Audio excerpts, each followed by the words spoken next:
E se eu te contar que um sequestro brutal mudou completamente o destino de uma fazenda inteira e libertou dezenas de pessoas da escravidão? Essa é a história real e emocionante que você está prestes a descobrir. Prepare-se, porque o que aconteceu na Fazenda Santa Cruz vai te surpreender do começo ao fim. Mas antes de começarmos, me conta nos comentários, de qual cidade você está assistindo esse vídeo. Quero saber quem está aqui comigo nessa jornada. E se você ainda não é inscrito no canal, se inscreve agora e ativa o sininho para não perder nenhuma história incrível como essa. Beleza? Então vamos lá. A madrugada chegava devagar sobre a Fazenda Santa Cruz, trazendo consigo o canto dos galos e o aroma do café que começava a ser preparado nas cozinhas. O coronel Augusto Mendes era conhecido em toda a região como um homem severo, de poucas palavras e muitas exigências. Sua fazenda prosperava com a produção de café, sustentada pelo trabalho de dezenas de escravizados que labutavam sob o sol implacável do interior. Mas nem toda a riqueza do mundo poderia comparar-se ao que ele mais amava: sua filha Isabela, uma jovem de 19 anos que crescerá entre os muros da grande casa, protegida como uma joia rara. Isabela acordou naquela manhã com o coração inquieto, como se pressentisse que algo estava para acontecer. Havia sonhado com pássaros negros que circulavam o céu, grasnando avisos que ela não conseguia compreender. Vestiu-se rapidamente com um vestido azul claro, o preferido de sua mãe, Dona Amélia, e desceu para o desjejum. A casa ainda dormia em silêncio, apenas alguns criados já se movimentavam discretamente pelos corredores. Ela decidiu caminhar até o jardim, onde costumava passar as primeiras horas do dia lendo ou bordando, longe dos olhares vigilantes da família. O que Isabela não sabia é que dois homens a observavam das sombras há dias. Rodrigo e Mateus eram capatazes de fazendas vizinhas, homens endurecidos pela ganância e desprovidos de qualquer senso de moral. Haviam percebido uma oportunidade lucrativa: sequestrar a filha do coronel e vendê-la no mercado clandestino como escrava, onde seu rosto fino e pele clara renderiam uma fortuna. O plano era audacioso e perigoso, mas a promessa de riqueza falava mais alto que qualquer receio. Quando Isabela se afastou da casa principal, caminhando em direção ao bosque que margeava a propriedade, os dois homens agiram com rapidez brutal. Rodrigo surgiu pela frente, bloqueando seu caminho, enquanto Mateus a agarrou por trás, amordaçando seus gritos de socorro com um pano áspero. Isabela lutou com todas as forças, mas era inútil contra a força dos dois homens. Em poucos segundos, estava sendo arrastada para dentro da mata, seus olhos arregalados de terror enquanto a casa da fazenda se tornava cada vez mais distante. João, um dos escravizados que trabalhava nos campos mais próximos à casa, estava carregando água quando viu a cena. Seu coração disparou. Ele conhecia Isabela desde criança. Ela havia sido uma das poucas pessoas da casa grande que o tratava com alguma gentileza, às vezes deixando sobras de comida ou remédios quando alguém adoecia. Sem pensar duas vezes, João largou os baldes e correu em direção às senzalas, gritando por ajuda. Precisava avisar os outros, precisava fazer algo antes que fosse tarde demais. A notícia se espalhou como fogo entre os escravizados. Maria, uma mulher de meia idade que cozinhava na casa grande, foi a primeira a correr até o coronel Augusto. Ela bateu freneticamente na porta do escritório, sem se importar com as consequências de interromper o patrão.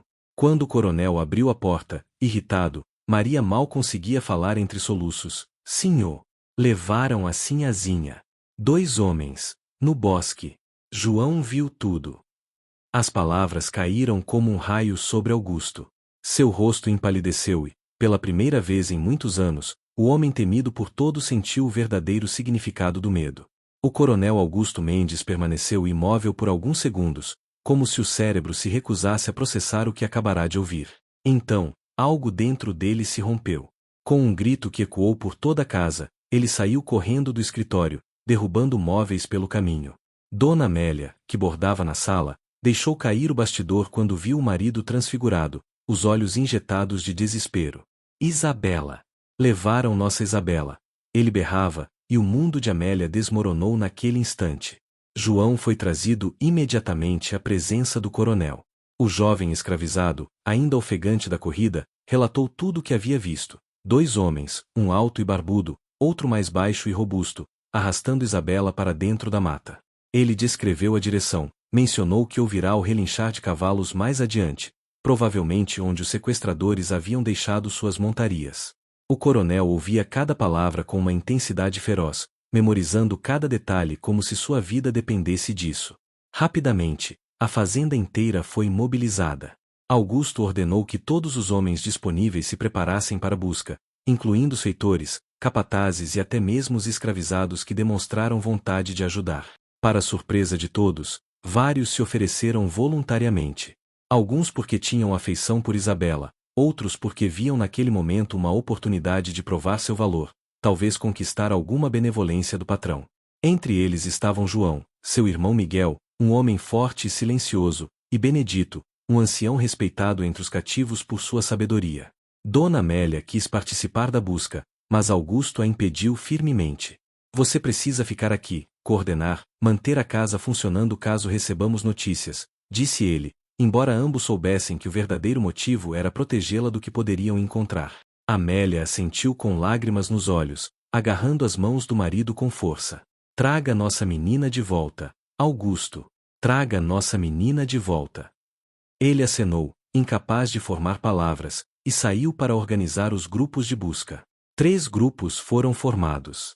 O primeiro, liderado pelo próprio coronel, seguiria a trilha que João havia indicado, adentrando a mata fechada. O segundo grupo, comandado por seu filho mais velho, Carlos, um rapaz de 25 anos que havia estudado na capital, circularia pelas propriedades vizinhas, investigando e fazendo perguntas. O terceiro, sob liderança do feitor Sebastião, verificaria as estradas principais e os vilarejos próximos, pois era possível que os sequestradores tentassem vender Isabela rapidamente antes que fossem descobertos. Antes de partirem, o coronel Augusto fez algo inesperado. Reuniu todos os escravizados que se voluntariaram e, pela primeira vez, olhou-os verdadeiramente nos olhos. Sei que nem sempre fui justo com vocês, começou ele, a voz embargada. Mas hoje preciso de vocês como nunca precisei antes. Minha filha está em perigo. Ajudem-me a encontrá-la, e prometo que não esquecerei. Houve um silêncio pesado. Então João deu um passo à frente. A gente vai trazer a sinhazinha de volta, senhor. Pode confiar na gente. E havia sinceridade naquelas palavras que tocou algo profundo no peito do coronel. A mata fechada engolia os homens como uma criatura viva, densa e escura mesmo sob a luz do dia. O grupo do coronel Augusto avançava com dificuldade, cortando cipós e desviando de espinhos que rasgavam roupas e pele. João ia à frente, seus olhos treinados para identificar sinais que outros não viriam, galhos quebrados, pegadas na terra úmida, um pedaço de tecido azul preso em um arbusto. Por aqui, senhor, ele dizia, e todos o seguiam sem questionar. Miguel, o irmão de João, encontrou o primeiro indício concreto, marcas de cascos de cavalos impressas no barro próximo a um riacho. Eram recentes, talvez de poucas horas. O coronel examinou as pegadas com olhos de caçador. 2 cavalos, um carregando peso duplo, provavelmente um dos sequestradores com Isabela. Isso significava que ela ainda estava viva, ainda estava com eles. Era uma centelha de esperança em meio ao desespero crescente. À medida que avançavam, Benedito, o ancião, começou a compartilhar seu conhecimento da região.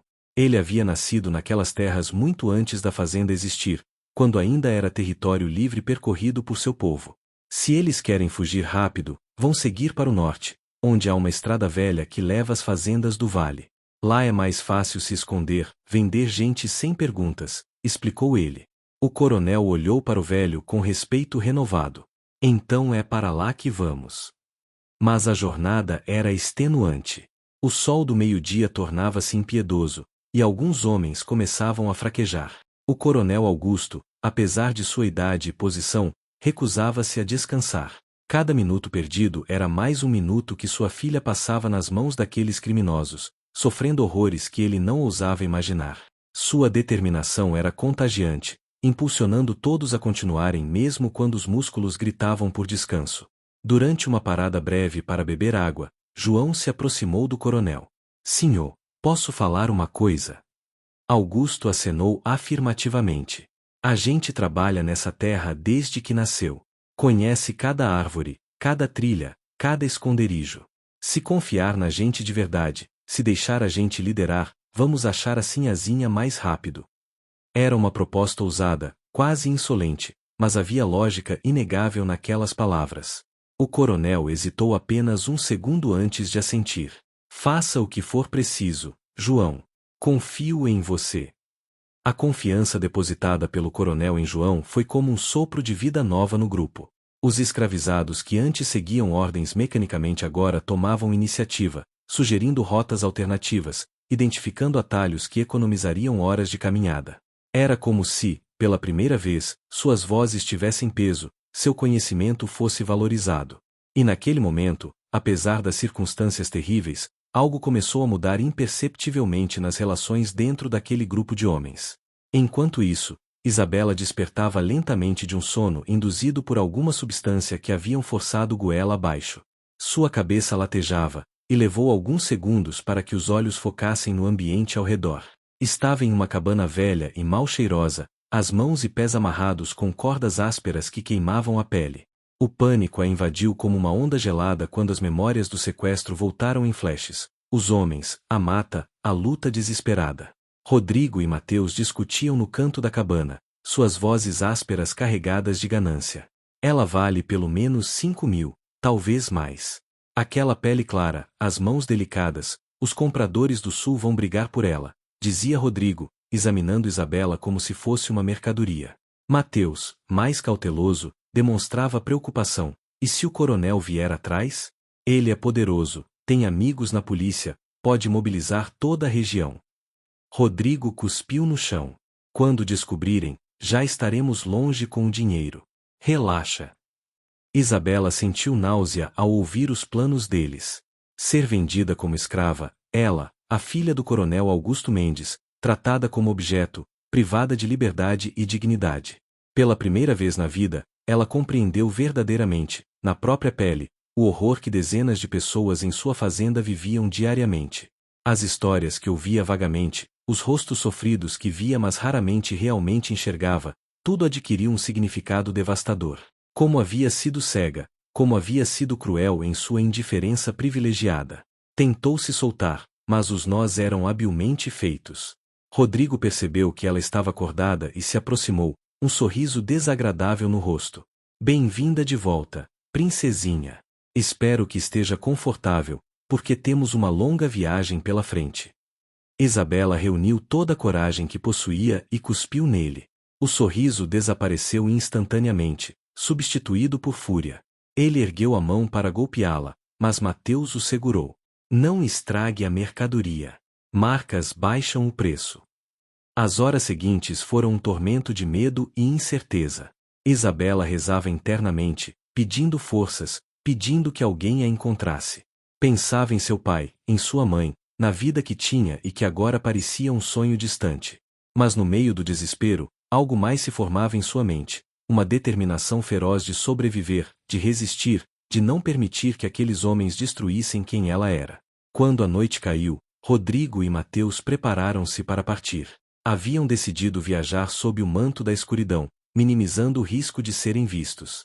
Forçaram Isabela a montar em um dos cavalos, amarrando-a firmemente para que não pudesse escapar. Qualquer grito, qualquer tentativa de chamar atenção, e você vai se arrepender, ameaçou Rodrigo. Isabela permaneceu em silêncio, mas seus olhos flamejavam com uma mistura de medo e rebeldia que não passou despercebida por Mateus, que começava a questionar se aquele plano havia sido realmente tão inteligente quanto parecerá. O grupo de busca do coronel Augusto finalmente chegou à cabana ao anoitecer, guiados pelo faro impecável de João e pelo conhecimento de Benedito sobre os esconderijos da região. A estrutura estava vazia, mas havia sinais claros de ocupação recente, cinzas ainda mornas na lareira, restos de comida, e, o coração de Augusto quase parou, um pedaço do vestido azul de Isabela rasgado e jogado no chão. Eles estiveram aqui, disse Miguel, examinando as pegadas ao redor da cabana. Saíram há poucas horas, seguindo para Nordeste. O coronel sentiu uma mistura de alívio e frustração. Estavam no caminho certo, mas ainda não haviam alcançado sua filha. A noite dificultaria a busca, mas desistir nem passava por sua cabeça. Continuamos, ordenou ele, sua voz não permitindo argumentos. Vamos segui-los até o inferno se for preciso. João propôs dividir o grupo. Parte seguiria a trilha principal, enquanto outros tomariam atalhos paralelos que poderiam interceptar os sequestradores caso estes tentassem mudar de direção. Era uma estratégia arriscada, pois dispersaria suas forças, mas também aumentaria as chances de sucesso. O coronel concordou, designando Miguel para liderar o grupo que tomaria os atalhos. Sejam cuidadosos. Se encontrarem os criminosos, não ataquem sozinhos. Mandem um sinal e esperem reforços. Durante a caminhada noturna, uma conversa significativa ocorreu entre o coronel Augusto e Benedito. O ancião caminhava ao lado do patrão, sua resistência impressionante para alguém de sua idade. O senhor já pensou por que tanto se ofereceram para ajudar? Perguntou Benedito suavemente. O coronel ficou em silêncio por um momento. Sinceramente, não. Sempre achei que vocês me odiavam. Benedito deu um sorriso triste. Muitos odeiam, sim. Mas a sinhazinha era diferente. Ela via a gente como gente, sabe? Às vezes bastava um olhar gentil, uma palavra amável. Isso faz diferença. As palavras de Benedito plantaram uma semente no coração do coronel. Pela primeira vez, ele começou a questionar verdadeiramente o sistema que sustentava sua riqueza e poder. Via os homens ao seu redor não mais como propriedades ou ferramentas, mas como indivíduos com sentimentos, famílias, histórias. Homens que estavam arriscando suas próprias vidas para ajudar a encontrar sua filha, não por obrigação, mas por escolha. A revelação era simultaneamente humilhante e libertadora. Perto da meia-noite, um assobio agudo cortou o silêncio, o sinal combinado. Miguel havia encontrado algo. O coronel e seu grupo correram na direção do som, coração disparado com antecipação e medo. Quando chegaram, encontraram Miguel apontando para um vale abaixo, onde uma pequena fogueira brilhava na escuridão. Junto dela, claramente visíveis mesmo à distância, estavam dois homens e uma figura menor, amarrada. Isabela. O plano foi traçado rapidamente e em sussurros. Não podiam simplesmente atacar, pois os sequestradores poderiam ferir ou matar Isabela antes que conseguissem alcançá-los. Precisavam de estratégia, precisavam de surpresa. João sugeriu cercar o acampamento silenciosamente, cortando todas as rotas de fuga possíveis antes de revelar sua presença. Miguel complementou: alguns deveriam criar uma distração de um lado, atraindo a atenção dos criminosos, enquanto outros atacariam pelo flanco oposto. O coronel Augusto, apesar de sua posição, reconheceu que não era o mais qualificado para liderar a operação de resgate. Aqueles homens conheciam a terra, eram ágeis e experientes em se mover silenciosamente. Mais uma vez, ele confiou em João e Miguel para coordenar a aproximação. Era um ato de humildade que poucos homens em sua posição teriam a grandeza de realizar, mas o amor por sua filha superava qualquer questão de orgulho. Os homens se dividiram, movendo-se pelas sombras como espectros. O coronel ficou com o grupo que atacaria após a distração, seu rifle firmemente em mãos, os dedos tremendo levemente não de medo, mas de adrenalina e determinação. Benedito permaneceu ao seu lado, armado com um facão. Hoje a gente muda o destino, senhor, sussurrou o ancião. Hoje tudo muda. João e 3 outros chegaram à posição combinada. Com precisão coordenada, começaram a fazer barulho deliberado do outro lado do acampamento, galhos quebrando, pedras rolando. Rodrigo e Mateus imediatamente se levantaram, alertas, pegando suas armas e movendo-se na direção dos sons. Quem está aí? Gritou Rodrigo. Era o momento que esperavam. Miguel e seu grupo atacaram pelo flanco descoberto. A confrontação foi rápida e violenta. Mateus, pego desprevenido, foi derrubado antes que pudesse reagir adequadamente. Rodrigo, mais experiente e perigoso, conseguiu disparar um tiro que felizmente não acertou ninguém, mas o estampido ecoou pela noite como um trovão. O coronel Augusto emergiu então das sombras, seu rifle apontado diretamente para o sequestrador. Solte a arma ou você morre aqui. Rodrigo hesitou, calculando suas chances. Viu-se cercado por uma dúzia de homens determinados, liderados por um pai desesperado. Não era idiota, sabia que sua vida dependia da próxima decisão. Lentamente, deixou a arma cair no chão. Ao seu lado, Mateus já estava subjugado, mãos sendo amarradas por Miguel. A batalha havia terminado quase tão rápido quanto começara. O coronel correu até Isabela, que soluçava amarrada junto à árvore. Com mãos trêmulas, ele cortou as cordas que a aprisionavam, e ela caiu em seus braços, chorando convulsivamente. Pai, pai! Era tudo que conseguia dizer. Augusto a segurou com força, lágrimas correndo livremente por seu rosto envelhecido. Você está segura agora, minha filha. Você está segura. Ao redor deles, os homens que haviam arriscado tudo naquela busca observavam a cena, alguns também com olhos marejados, outros com sorrisos cansados de vitória. O retorno à fazenda Santa Cruz foi marcado por um silêncio reflexivo. Isabela cavalgava próxima ao pai, ainda traumatizada mas visivelmente aliviada. Periodicamente, ela olhava para os homens ao seu redor, João, Miguel, Benedito, e tantos outros cujos nomes ela agora fazia questão de aprender. Eles haviam salvado sua vida, arriscando as próprias em um ato de coragem e humanidade que contradizia tudo que ela havia sido ensinada sobre escravos serem inferiores ou menos humanos. Durante uma parada para descanso, Isabela se aproximou de João. Obrigada, disse ela simplesmente, sua voz ainda fraca mas carregada de emoção genuína. Você me salvou não apenas hoje, mas quando viu eles me levando. Arriscou tudo para me ajudar. João baixou os olhos, desconfortável com o agradecimento direto.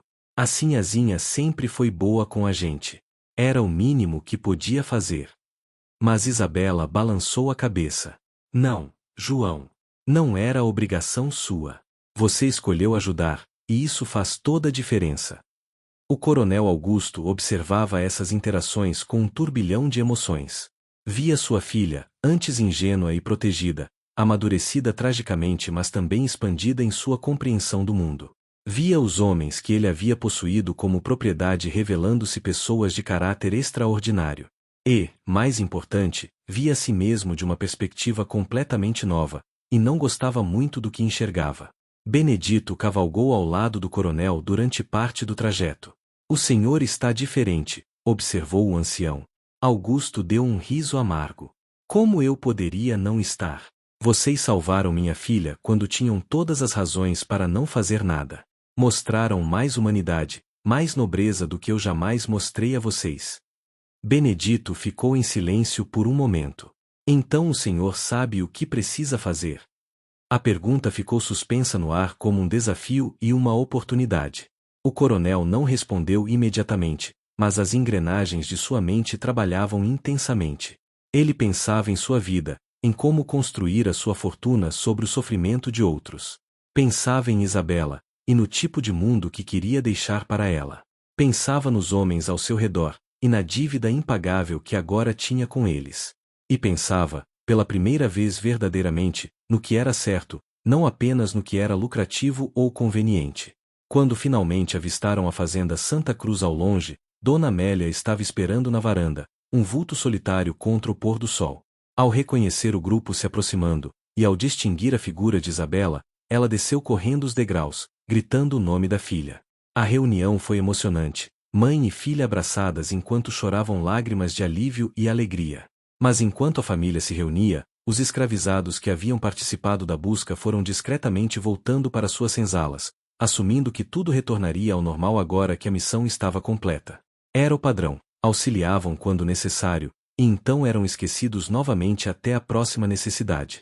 Mas o coronel Augusto os deteve com um grito: esperem! Todos vocês, esperem! Havia algo em sua voz que fez todos pararem e se virarem. Reúnam todos da fazenda. Cada pessoa. Quero todos na casa principal em 1 hora. Tenho algo importante a dizer. A sala principal da casa grande nunca havia estado tão cheia. Escravizados apertavam-se no espaço disponível, confusos e apreensivos. Reunir todos assim geralmente significava algum anúncio severo ou punição coletiva. Murmúrios nervosos corriam pela multidão. Dona Amélia e Isabela estavam presentes, sentadas, ambas com expressões sérias mas enigmáticas. Carlos, o filho mais velho, parecia igualmente perplexo com a convocação. O coronel Augusto entrou na sala, e o silêncio foi imediato. Ele subia em uma plataforma onde normalmente fazia seus pronunciamentos administrativos, mas hoje havia algo diferente em sua postura, em seus olhos. Ele parecia menor, de alguma forma, menos imponente e mais humano. Começou a falar, e sua voz tremia levemente. Hoje aprendi algo que deveria ter aprendido há muito tempo. Aprendi sobre coragem, sobre lealdade, sobre humanidade. Ele contou toda a história, o sequestro, o desespero, A busca. Descreveu como João havia sido o primeiro a agir, como Miguel e Benedito haviam liderado o resgate, como todos os que se voluntariaram haviam arriscado suas vidas sem hesitação. Esses homens, continuou ele, apontando para João e os outros, me mostraram que eu estava errado. Sobretudo, um sistema que trata pessoas como propriedade é um sistema podre, construído sobre areia moral. A multidão estava atônita. Alguns olhavam uns para os outros, incertos se estavam entendendo corretamente. Carlos se levantou bruscamente. Pai, o que você está dizendo? Pense na fazenda, na economia, em tudo que construímos. Mas Augusto ergueu a mão. Construímos sobre sofrimento, filho. Prosperamos enquanto outros sangravam. Isso precisa acabar. Isabela então se levantou e ficou ao lado do pai. Enquanto eu estava amarrada, esperando um destino horrível, compreendi pela primeira vez o que dezenas aqui vivem diariamente. O medo, a ausência de escolha, a redução de uma pessoa a objeto. Ninguém merece isso. Ninguém. Sua voz era firme apesar das lágrimas. Pai, faça o que é certo. Eu apoio você completamente. O coronel Augusto respirou fundo. A partir de hoje, esta fazenda não terá mais escravos. Cada pessoa aqui é livre. Livre para ir ou ficar, livre para viver suas próprias vidas. A declaração caiu como uma bomba. Gritos de espanto, choro, descrença. Alguns acharam que era um truque, outros caíram de joelhos rezando. João simplesmente olhava para o coronel, lágrimas correndo por seu rosto, incapaz de formar palavras. Para aqueles que escolherem ficar, continuou Augusto, oferecerei salário justo, moradia digna, respeito. Esta fazenda continuará produzindo, mas agora como um empreendimento de pessoas livres trabalhando por escolha, não por correntes. Benedito deu um passo à frente, sua voz quebrando. O senhor tem certeza? Uma vez dito, não tem como voltar atrás. O coronel olhou diretamente nos olhos do ancião. Tenho certeza. E peço perdão por todos os anos que tomei de vocês, por todo o sofrimento que causei. Sei que não posso desfazer o passado, mas posso tentar construir um futuro diferente. Os dias seguintes foram de transformação caótica. A notícia da libertação dos escravos da fazenda Santa Cruz espalhou-se pela região como pólvora, causando reações que variavam de admiração a escândalo. Outros fazendeiros vieram confrontar o coronel Augusto, acusando-o de loucura, de trair sua classe, de arruinar a economia local. Ele os ouviu com paciência e depois os convidou a se retirarem de sua propriedade. Sua decisão era irrevogável. Muitos dos libertos partiram nos primeiros dias, compreensível após anos de cativeiro. Queriam buscar familiares separados, explorar lugares que nunca haviam podido conhecer, simplesmente sentir o que era caminhar sem amarras. Augusto forneceu a cada um recursos para começar. Um pouco de dinheiro, roupas, provisões. Era o mínimo que podia fazer, embora soubesse que nenhuma quantia compensaria o que havia sido roubado deles. Mas, surpreendentemente, muitos escolheram ficar. João, Miguel, Benedito e dezenas de outros decidiram dar uma chance à nova proposta do coronel. Parte por pragmatismo, precisavam de estabilidade enquanto planejavam o futuro. Parte por curiosidade genuína em ver se aquela mudança era real. E parte porque, apesar de tudo, aquela terra era a única que conheciam, e havia algo poderoso em transformá-la de prisão em lar. A fazenda foi reorganizada sob novos princípios. Os que ficaram recebiam salário mensal, tinham horários de trabalho definidos, dias de descanso. As antigas senzalas foram demolidas, e novas casas construídas. Não eram mansões, mas eram dignas, com privacidade e espaço para famílias. Havia uma escola sendo planejada, onde crianças, todas as crianças, incluindo os filhos dos trabalhadores, aprenderiam a ler e escrever. Isabela assumiu um papel ativo na transformação da fazenda. O trauma do sequestro havia mudado algo fundamental em seu espírito. Ela organizou aulas de alfabetização para adultos, ensinando pessoalmente aqueles que desejavam aprender. Via nos rostos concentrados de seus alunos a mesma determinação que a havia sustentado durante seu cativeiro. Maria, a cozinheira que havia alertado o coronel sobre o sequestro, tornou-se uma de suas melhores alunas, devorando livros com uma fome que emocionava a todos.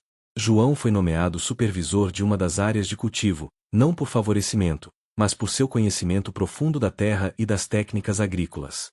Seu salário permitiu que ele finalmente começasse a juntar dinheiro para construir uma casa própria na propriedade. Miguel trabalhou ao seu lado, e os irmãos que haviam sido separados de seu povo na infância agora podiam sonhar com um futuro construído por suas próprias mãos. Benedito, apesar da idade avançada, tornou-se uma espécie de conselheiro informal, sua sabedoria procurada tanto por trabalhadores quanto pela família do coronel. Naturalmente, nem tudo foi simples. Havia desconfiança de ambos os lados, feridas que não cicatrizavam da noite para o dia. Alguns trabalhadores testavam os limites da nova liberdade, enquanto alguns membros da administração lutavam para abandonar velhos hábitos autoritários. Houve conflitos, desentendimentos, momentos em que parecia que o experimento falharia. Mas cada vez que surgiam tensões, alguém lembrava daquela noite na mata, quando todos haviam lutado juntos por um objetivo comum, e isso servia como âncora moral. Carlos, o filho do coronel, foi quem mais resistiu às mudanças. Educado nas ideias tradicionais sobre hierarquia social e propriedade, ele via a decisão do pai como um desastre financeiro e social. As discussões entre pai e filho eram intensas e dolorosas. "Você está destruindo tudo que construímos", gritava Carlos. "Estou reconstruindo sobre uma base que não vai desmoronar sob o peso da injustiça", respondia Augusto com firmeza crescente. Eventualmente, Carlos deixou a fazenda, partindo para a capital, incapaz de aceitar a nova realidade.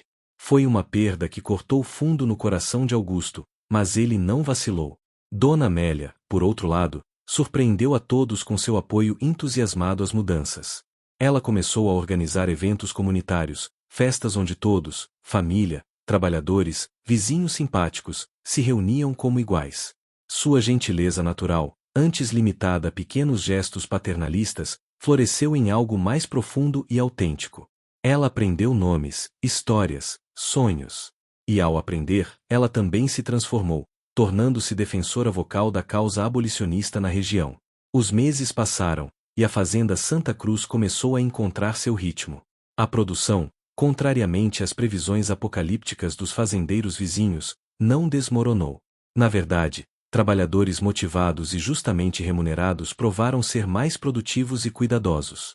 A qualidade do café melhorou, e compradores começaram a procurar especificamente os produtos da fazenda, atraídos tanto pela qualidade quanto pela história de transformação por trás deles. João, uma noite, sentou-se com o coronel Augusto na varanda da casa principal, algo impensável meses antes. Bebiam café em silêncio, observando o sol se pôr sobre os campos. "Sabe, senhor, quer dizer, seu Augusto", começou João, ainda não completamente confortável com a nova informalidade, "tem dias que eu acordo e ainda não acredito que isso é real. Que eu sou livre. Que meu trabalho tem valor, que minha palavra tem peso." Augusto virou-se para ele, os olhos refletindo a luz dourada do entardecer. "João, eu que deveria estar agradecendo a você. Você me deu de volta minha filha, mas mais que isso, você me deu de volta minha humanidade. Me mostrou o tipo de homem que eu deveria ter sido sempre." Houve um momento de silêncio confortável. "Às vezes me pergunto", continuou o coronel, "se uma pessoa pode realmente se redimir de tantos anos de erro." João pensou cuidadosamente antes de responder. "Acho que redenção não é apagar o passado. É escolher diferente no presente, todos os dias. E o Senhor está escolhendo." Isabela observava da janela, sorrindo ao ver os dois homens conversando. Ela carregaria para sempre as cicatrizes daquele dia terrível, os pesadelos ocasionais que a acordavam suada e tremendo. Mas também carregaria algo mais precioso, a compreensão visceral de que a liberdade não era um privilégio de nascença, mas um direito fundamental de todo ser humano. Essa compreensão a tornava mais forte, mais determinada, mais humana. A história da fazenda Santa Cruz espalhou-se além da região, inspirando debates acalorados em salões, jornais e assembleias. Alguns a citavam como exemplo de loucura e ruína econômica iminente. Outros a viam como farol de esperança, prova de que mudança era possível. Visitantes vinham de longe para ver com os próprios olhos a fazenda onde escravos haviam se tornado cidadãos, onde um coronel havia escolhido a justiça sobre o lucro. Benedito, pouco antes de sua morte pacífica alguns anos depois, disse a Isabela: "Vivi para ver o que achei que nunca veria, o dia em que um senhor de escravos olhou para seu cativo e viu um irmão. Não foi perfeito, mas foi um começo. E às vezes, menina, um começo é tudo o que precisamos. Isabela segurou a mão do ancião, lágrimas correndo por seu rosto. Seu ensinamento viverá, Benedito. Eu prometo. E assim, nascida do trauma e do terror, forjada na coragem e na compaixão, a Fazenda Santa Cruz tornou-se algo mais que uma propriedade agrícola. Tornou-se um símbolo vivo de que pessoas podiam mudar, que sistemas podiam ser desafiados, que a redenção era possível quando combinada com ação genuína. Não era o fim da luta, a abolição completa ainda levaria anos, e o preconceito persistiria por gerações. Mas era uma luz na escuridão, uma prova tangível de que outro mundo era possível. O coronel Augusto Mendes, em seus últimos anos, frequentemente refletia sobre aquele dia fatídico que havia mudado tudo. O sequestro de sua filha, que poderia ter sido apenas uma tragédia pessoal, havia se tornado o catalisador de uma transformação profunda. Perdi uma filha inocente e recuperei uma mulher sábia, costumava dizer. Perdi escravos e ganhei companheiros. Perdi certezas confortáveis e ganhei verdades desconfortáveis mas necessárias. João eventualmente comprou sua própria terra, uma pequena propriedade adjacente à fazenda, onde cultivava café usando as técnicas que aprenderá. Tornará-se próspero por mérito próprio, e seu sucesso inspirava outros libertos a acreditarem em suas próprias possibilidades. Mas ele nunca esquecia de onde vinha, e regularmente voltava à fazenda Santa Cruz, não como trabalhador, mas como amigo e conselheiro respeitado. Isabela nunca se casou, para desespero inicial de sua mãe. Ela havia encontrado seu propósito em causas maiores que alianças matrimoniais convenientes. Tornou-se escritora e ativista, suas palavras inflamadas defendendo a abolição e a igualdade. Seus textos circulavam clandestinamente, inspirando outros a questionarem o status quo. E em cada palavra que escrevia, ela carregava as lições daquela noite terrível e transformadora. A fazenda prosperou de maneiras que transcendiam o financeiro.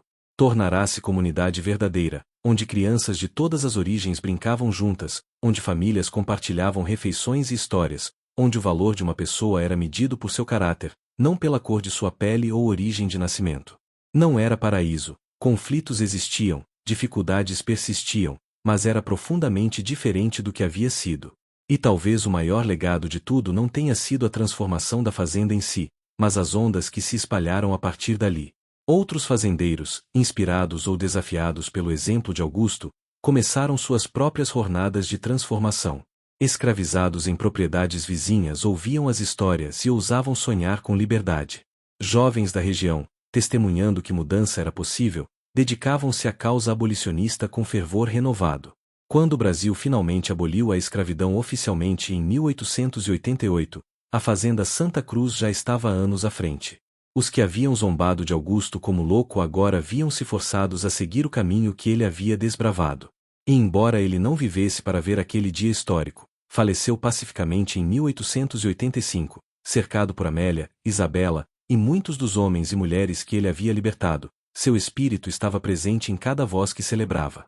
Na lápide do coronel Augusto Mendes, por insistência de Isabela, foram gravadas palavras simples mas profundas. Ele errou muito, mas quando aprendeu, mudou. E ao mudar, ajudou a mudar o mundo. Não era glorificação, mas reconhecimento honesto de uma jornada humana complexa, dos erros à redenção, da cegueira à visão, da crueldade à compaixão.